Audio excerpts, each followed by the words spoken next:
Welcome to another fun-filled, fact-packed episode of Technical Timeout. It's your mother's favorite esports talk show right here each and every single Wednesday night on the Ultimate Edgamers League YouTube channel at 6 p.m. Pacific, that's 9 p.m. Eastern or Atlantic for speedy. And of course, always available video on demand. This week, the league did exactly what they were supposed to do. The wins and the losses were exactly what I said they would be. I am currently 17-3 in my picks. Not too shabby, if I do say so myself. However, one team took social media to try to tell me I'm the chump. Well, it's a good thing the X-Gods and the Reapers are in separate conferences, kids, because I'm calling it right now. Our UEL finals on January 18th will see the X-Gods versus the Reapers. Think I'm wrong? Tell me in the comments below. But as it currently stands, there are two teams head and shoulders above the rest of the league, and everybody else is battling it out for mediocrity. The battle for $1 million continues mañana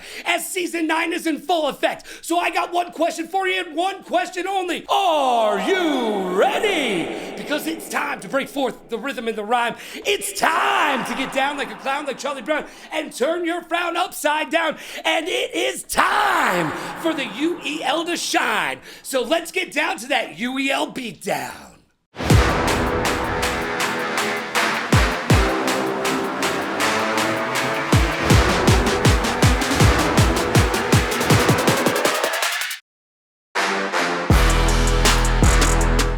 Logan Summit, and I just want to be held. So what do you say we get this show on the road and get locked in? It's time for the week that was.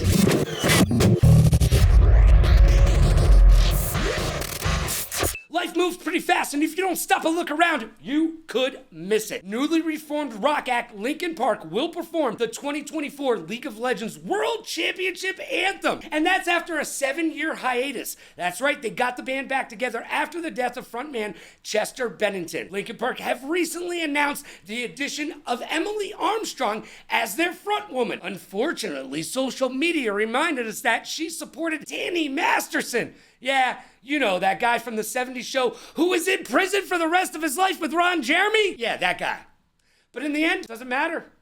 Mortal Kombat 1 Chaos Reigns, which is a story campaign that offers new additions to the MK1 roster, including Sector, Noob Saibot, and Cyrax. The new campaign was released September 24th, and it also features Ghostface, the T-1000 Terminator, and Conan the Barbarian. Guess what, kids? Get excited, because animality finishing moves are for everybody. Yeah, get your animal on.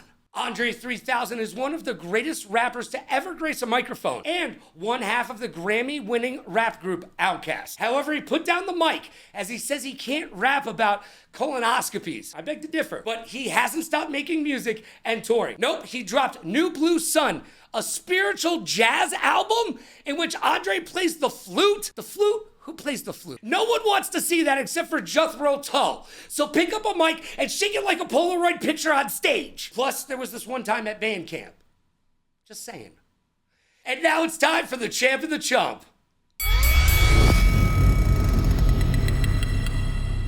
And now it's time for the best and the worst from the week that was. It's time for the champ and the chump. Bring me those highlights. The Champ and the Chump is brought to you by G Fuel. Use code Logan at gfuel.com and save yourself a bunch of money. Remember, don't drink water, fish piss in it. Drink G Fuel. The champ this week is the X-Gods and the Tier 1 AJ and the Tier 2 Nexus, both going 9-1, showing up and showing out in their win against the Cyclones. AJ, not so much, and there you go, almost a perfect reflection of each other. These are two sports Tier 1s. And then Nexus standing up with that 9-1 as well. Same record as his Tier 1. They've gone in for a lot of similar games. And now, sad face. The Clique sent in the wrong lineup. After the game, the Paladins were given the win, only because of the Clique setup issues. I am sick and tired of talking about setups. This is the last time I'm going to mention setups. Maybe. Do better. Those guys in these tier positions are in these positions because of the roles they fill. And it looks like we heard a timeout click from the floor right now, so meaning somebody's not able to get to all the perks. And now it's time for issues. And now it's time we talk in private, because I've got some issues. And Issues is brought to you by Newer. Visit newer.com right now for all your content creator needs and wants. Use code Logan to save over 20% off of pro gear at amateur pricing. I'm reading off of a Newer teleprompter right now, and you could be too. Visit newer.com and use code Logan to save tons of cash. Who can beat the X-Gods? Or the Reapers? That's the question. We are halfway through the season with a big-time playoff bonus. That's $5,300 to play video games. What are you going to do to secure your cut of that do, re, mi, fa, sol, la, ti, do? I think some trades might be in order. Do the Ravens and the Bots have a trade between KIC for La Bamba? Just saying, it might solve some problems. Do the Blaze need to trade Elgato for a fighter, or maybe even Jekyll? Hollywood has alluded to the fact that he'd be willing to look into a trade for Elgato. So your days might be numbered, my friend. Showing up late, button check setups, the incorrect lineups, oh my! The Click, Bots, Blaze, and the Paladins, you need to get locked in. Rosif, bro, NCAA, what happened? I haven't seen that many interceptions since Brett Favre retired. Yes, he holds the interception record. That's a more you know moment, kids. On the flip side, the Bandits blocked a field goal, and you don't see that every day. Dictator Chicken had Skullgirl issues. Sin wants to be Racer of the Year, and then DNFs in Forza? Come on, man! Boar was a detriment to his team once again with some unfriendly fire in Fortnite. Watch those guns, kids. Chris G got beat in Dragon Ball Fighters and blamed his controller. Button check? Maybe. Cat called Cutters a bot in a Valorant practice. Is there dissension in the ranks on the Reapers? Nah, they're just winning. Aspect went 13-0. Congratulations. Asajj, aka Josh Backwards, is making a bid for MVP at 37-6, and his duck season in the Rookie of the Year contention at 25-21. Well, we shall see. X-Ray managed to beat Silver in Street Fighter 6. Does anyone still think that was a good trade? And if you were paying attention, the Bots played a new strategy in Ragnarok, and it worked. Changing the meta, Billy. Love it. And finally, let's talk about the Paladins.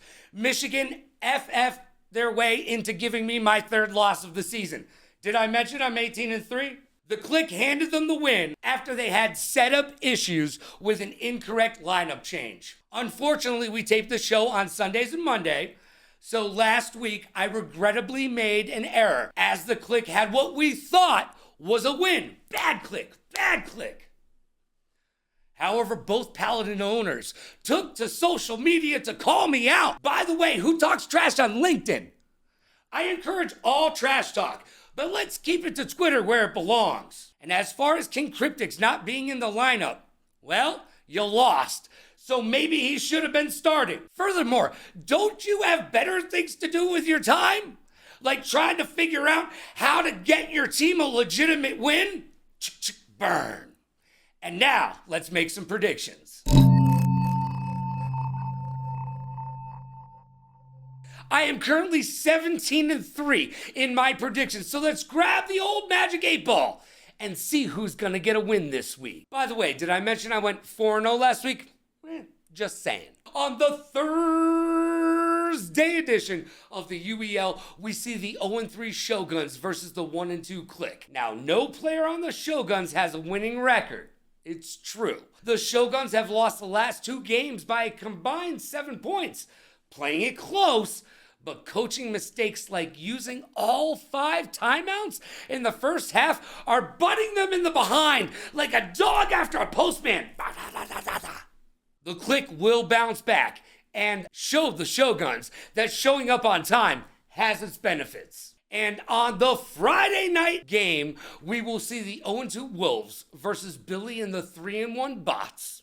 The Bots have sent in the wrong lineup for Ragnarok last week, but it didn't matter in this game. However, when it gets to the playoffs, kids, can you fix those simple errors? That could be the difference between a win against a team like the X-Gods and a loss. Can the Bots stop sending in the bubbles for sporting games?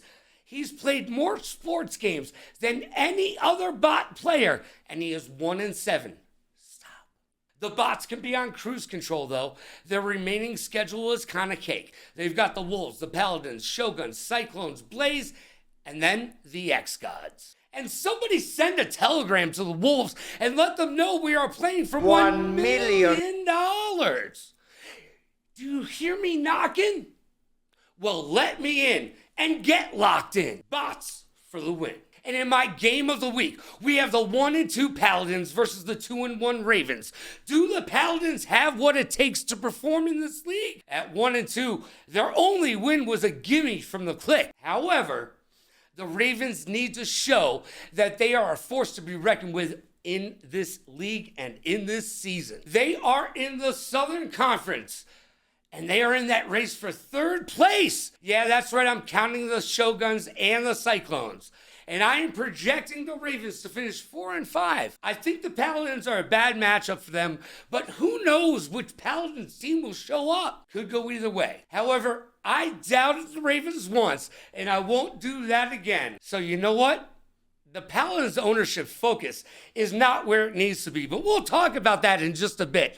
I think the Ravens have this one. And on the Sunday edition of the UEL, we have the 3-time defending champs, the 4-0 Reapers, taking on the dismal 0-4 Cyclones. Will we see an Easter game repeat? My Magic 8-Ball says, signs point to yes. Until I see someone prove me different, the Reapers are the team to beat in this league. And the Reapers will go 5-0. And now it's time for 5 questions.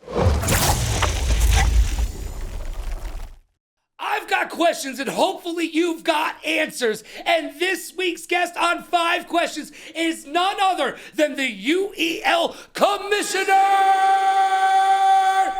We'll call him Jesse, but can I call you the commish?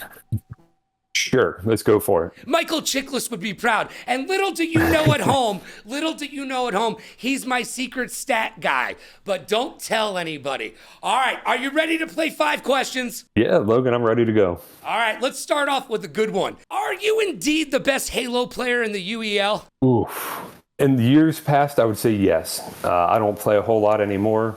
I would say unequivocally Halos 1 through 3 in my heyday, absolutely hands down, without a doubt, yes. But okay, no. All right, so what's the number one problem with Halo in the UEL? What are the kids not doing right? They're playing the wrong Halo first. The new Halos are too much like Call of Duty for me.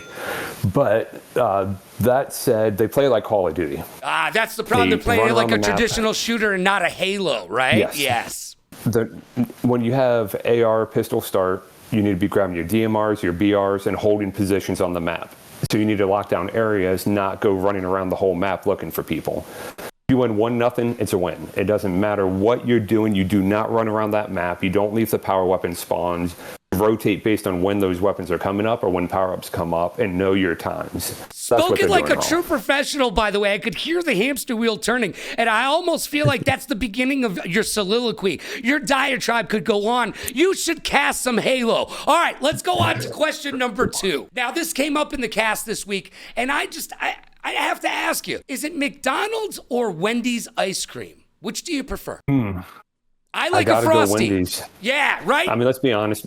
McDonald's, you're not getting it 99% of the time. The machine doesn't work. All right, do you know why? Do you know why? Hold on. Do you know why? Because there is only one company in the entire United States that services those machines. That's why they're never working. There is only one company. McDonald's has never cared about your ice cream enough to create its own company that services their machines. McDonald's, seriously, what were you thinking? Over 1 billion served, but not that many ice creams. Not the ice cream, nope. All right, do you dip your French fries in the Frosty? Yes or no? Sometimes. I have done it. Not often, but I have done it.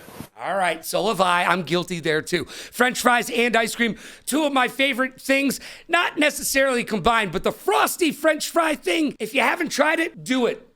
You might like it, I don't know. All right, question number 3. What does the UEL need to do to continue to be the best esports league in the entire world? What we're currently doing.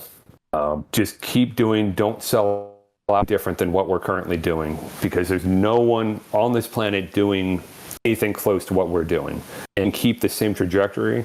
There's no one else that can come anywhere close. So our biggest enemy right now would be ourselves. So really, it's a matter of staying with the status quo.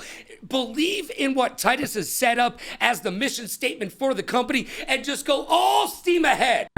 Yep, we just got to keep doing it. The hubs that are growing, we're expanding outside of just Virginia and having travel in, being able to hit Atlanta, Nigeria, all over the place now. It's going to be huge. And reaching out to different markets, having different people able to play that haven't been able before.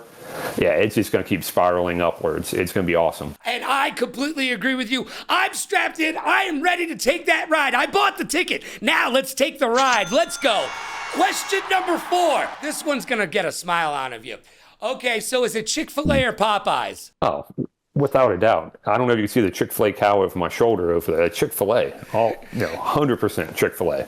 Have you ever had a Popeyes? Oh, I actually went on a trip a month or two ago down to New Orleans and went to the original Popeyes. Ooh. And did get a sandwich there and just see what we had. And yep, I'm still sticking with Chick-fil-A. All right, but that's the one Elmer Lagasse started down there, right? The Popeyes that he started. No, he didn't say. No, he's a 5-star chef. He's never touched a Popeyes except probably in the bathroom while he was crying himself, right? Like you could just see an executive chef just sitting there going, "Why am I eating this?" All right, question number 5. We all ask that question, don't we, Logan? Yo, I can't even eat fast food anymore. I'm way too old. There are 2 things in my life that I have aged down of. One was fighting games and the other is fast food. It's true, man. I just can't do either anymore. All right. Not there, but. Question number 5. Now, at ESPN, the last time I was there, Tiki Barber and I had a conversation about the state of the NFL. And we both agree that it'll take about 25 years to happen, but the NFL will cease to exist in about 25 years' time. The reason that it will take so long is because it starts on at Pop Warner.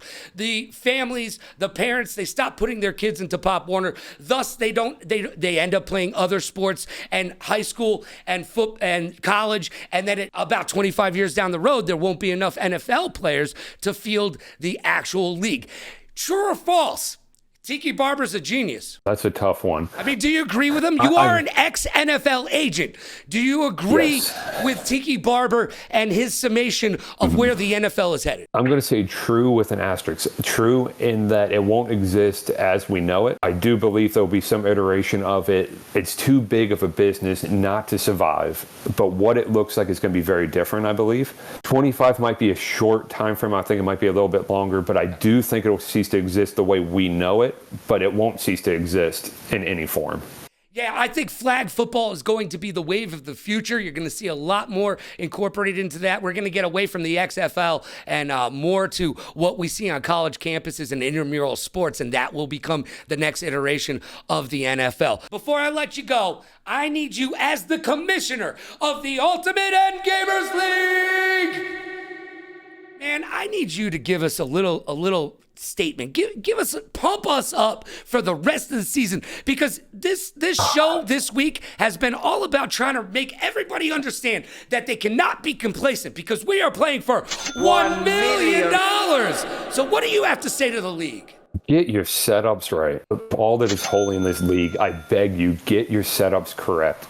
I know there's some game issues, and you can't be blowing 5 timeouts and a half. You can't be putting F1 on 5 laps. We can't having all these mistakes happening right now with the league going the direction it's going. If you're not careful, if you're not doing things the right way, if you're not practicing, you're going to find yourselves out of the league very, very soon as we're expanding to these hubs. I don't want to see that. We have the best gamers on the planet. I believe that. But if you're not doing the little things right, you're not going to take care of the big things. And that's when you're going to lose your spot. You are preaching to the choir. Hallelujah. Yes, Endgamers. Be an Endgamer. Know that there's 33 games on that wheel, and you are expected to touch each and every single one of them. Jesse, the commish, thank you for being here. I truly appreciate you. Hey, you're most welcome, Logan. Thank you for having me on. And now it's time for the blame game, baby. And it's time to play the game that you asked for, and ask and you shall receive. It's time to play the Blame Game. And live from the ATL, we've got the owner, the GM still, I don't know, we'll find out, and definitely the Tier 1. It is Hollywood from the Blaze, baby. What's going on, Logan? Thanks for having me on here. My second appearance, but first time on the Blame Game, so I'm excited to see what you got for me today. And you are the second person to ever come on twice. No, you're the first person to ever be on twice, so congratulations. You've made it to the Technical Timeout Hall of Fame. Hey, thank you.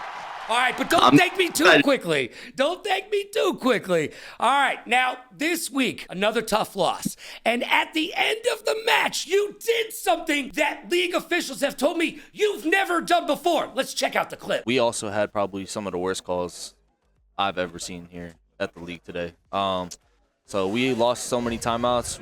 Dude, all right, look, normally on the Blame Game, I don't allow you to blame anybody but yourself. But from where I'm standing, you're the owner, and you need to own up to it. What went wrong? Why are you blaming the officials? Well, yeah, I would blame the official, but also we also didn't play well. So, it was definitely some preparation again. Like, some of my players aren't practicing as much as they should be.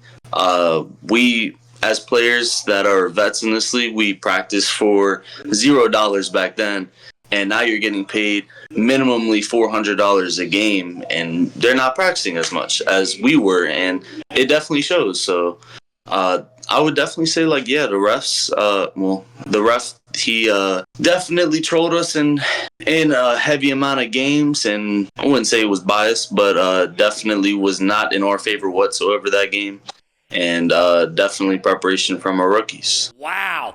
All right. I got to ask you, though, is it a different view from the bottom looking up? Because when you were with the Reapers, you had nothing but good vibrations for everybody in the league. Is it a little bit different now that you're in charge of the Blaze and you're trying to climb all the way up to the summit? Nah, I'd say it's still the same. I still hold the same standards as I do on the Blaze as I did on the Reapers. I mean, obviously, rookies aren't going to be as good as top 5 players, vets at that in the league, but I'm still holding them to the standard to where they should be by now. So I want to try and, I don't want to baby them. And I want to be like, look, you are doing absolutely bad in this game, and it shows on stage. At home, you do well. On stage, you do not. So I want you to kind of break that shell to where you can play almost the same as you do at home as you do on the stage, because lately we haven't been winning, and if we do win, we won versus Cyclones and it wasn't convincing. So I mean, I'm still the same. You ask anybody on the Reapers, I would yell at them even on a win. Like when Eric was on our team, I mean, it's a El Garto.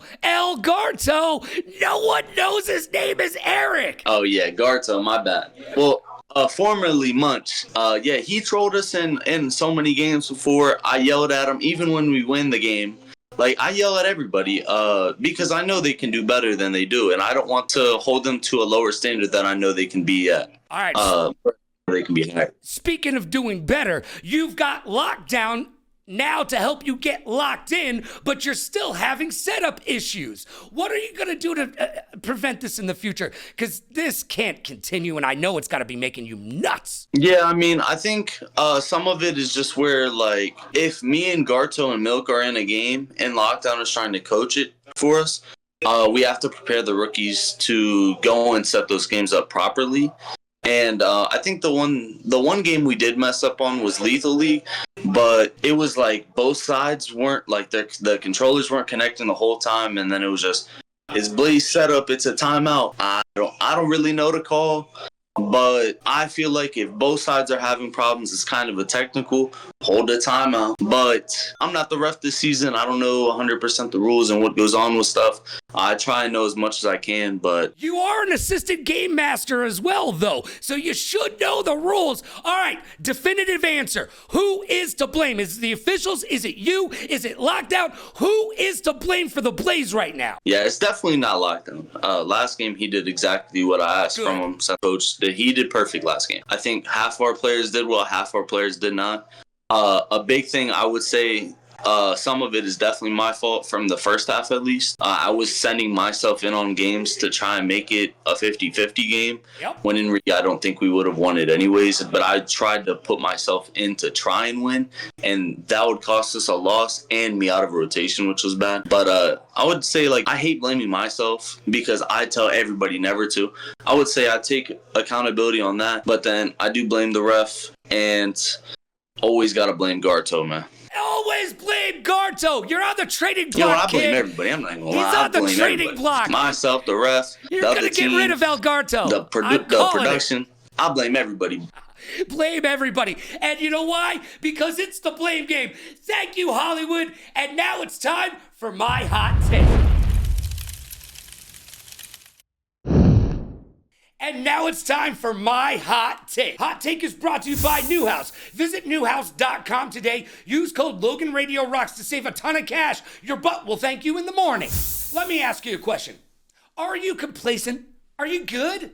Are you okay to meander in mediocrity? Or are the X-Gods and the Reapers just too good? I am sick and tired of hearing, we're gonna get there. Just wait and see. What good is a wait and see mentality when we are 6 weeks into the season and facing another round of free agency at the end? Have you seen the playoff pay structure? Maybe a good time to review it. I'm just saying. When is it a good time to make a trade? After you make it to the postseason? Remember, not every team is guaranteed a spot this year. So, what you gonna do? Do you have that Mamba winning mentality? Do you think Kobe woke up in the morning and thought to himself, how can I be average today? No. He woke up each and every single morning, pissed excellence, and then went outside and shot 1,000 free throws before daybreak. And he made sure to lift up his teammates and everyone around him to a higher level. Can you say the same? Look, some teams are better than others. That is just the way competition is. But if you are not actively making your team better each and every single day, ask yourself, why? Do you not like money, fame, and fortune? Then move. Get out the way. Because somewhere, Sparrow is chomping at the bit, singing, put me in, coach. I'm ready to play today. I just need to see some urgency in your steps. Show me the fiber of your fabric. So get locked in and show us that this season hasn't even started yet. Let's make a go of it, because if you don't, it could be too late. And that's my hot take. Wham bam, thank you, gosh damn, and I don't want any of that spam. And just like that, it's gone. Like my innocence on prom night. Thank you for joining us for another great episode of Technical Timeout right here on the Ultimate Edgamers League YouTube channel. Each and every single Wednesday night at 9 p.m. Eastern, or Atlantic if you're speedy, or 6 p.m. Pacific for those of us who live in beautiful Viva Las Vegas. And we are always available on demand, so you can take us with you. You're going on a long walk? Check out Technical Timeout. You go to the doctor's office? Check out Technical Timeout. You're going to visit your in-laws? Check out Technical Timeout. And I want to hear from you. Let me know how you feel about what I said in the comments below. Do you agree, disagree, or just wish I would go away? So be good to yourself and be kind to others. Pay it forward, play it forward. Rock like a party star, party like a rock star. Smile strong, laugh loud, and last but not least, please like, follow, and subscribe so you'll know when to keep up with us. The UEL is in full effect. Season 9, the race for $1 million continues mañana. I'll see you there.